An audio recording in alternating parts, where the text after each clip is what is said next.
নমস্কার বন্ধুরা, এশিয়া কাপের ধাক্কা এখনো ভুলতে পারেনি পাকিস্তান। গত বছর এশিয়া কাপে পাকিস্তানে খেলতে যেতে চায়নি ভারত। সেই কারণে প্রতিযোগিতা পাকিস্তানের পাশাপাশি হয়েছিল শ্রীলঙ্কায়। সেটা যাতে আবার না হয় তা নিয়ে সতর্ক পাকিস্তান ক্রিকেট বোর্ড। এক বছর আগে থেকেই ভারতীয় ক্রিকেট বোর্ডকে চাপে রাখার কাজ শুরু করে দিয়েছে তারা। আগামী সপ্তাহে দুবাইয়ে আইসিসি এক্সিকিউটিভ কমিটির বৈঠক রয়েছে। সেখানে চ্যাম্পিয়ন ট্রফি নিয়ে কথা তুলবেন পাকিস্তান ক্রিকেট বোর্ডের চেয়ারম্যান মোহসিন নকভি। 2025 সালের ফেব্রুয়ারি মার্চ মাসে এই প্রতিযোগিতা হওয়ার কথা। আয়োজক দেশ পাকিস্তান।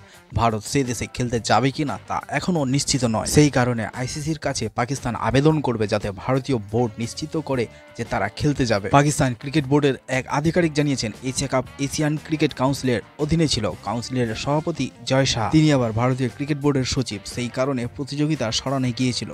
কিন্তু চ্যাম্পিয়ন ট্রফি আইসিসির অধীনে রয়েছে। বিশ্বের সব দেশ পাকিস্তানে খেলতে যাবে, তাই ভারতের পক্ষে পাকিস্তানে না খেলতে যাওয়ার দাবি করা সহজ হবে না। সেটা যাতে ভারত করতে না পারে তার জন্য আগে থেকেই তৈরি থাকতে চাইছেন নকভি। ওই আধিকারিক আরও জানিয়েছেন, বৈঠকে বিসিসিআই এর প্রতিনিধিদের নকভি জানাবেন যে পাকিস্তানে নতুন সরকার তৈরি হওয়ার পরে সুরক্ষার কোনো সমস্যা হবে না, তাই ভারত যেন সে দেশে খেলতে যায়। শুধু তাই নয়, পাকিস্তানের চ্যাম্পিয়ন ট্রফির প্রচারও যাতে ভারতে হয় তার অনুরোধ করবেন নকভি। ভারতের তরফে ইতিবাচক সাড়া না পাওয়া গেলে আইসিসিকে পদক্ষেপ করার অনুরোধ করবেন নকভি। বন্ধুরা, এরকম ক্রিকেট সম্পর্কিত খবর পেতে অবশ্যই চ্যানেলটি সাবস্ক্রাইব করে পাশে থাকবেন।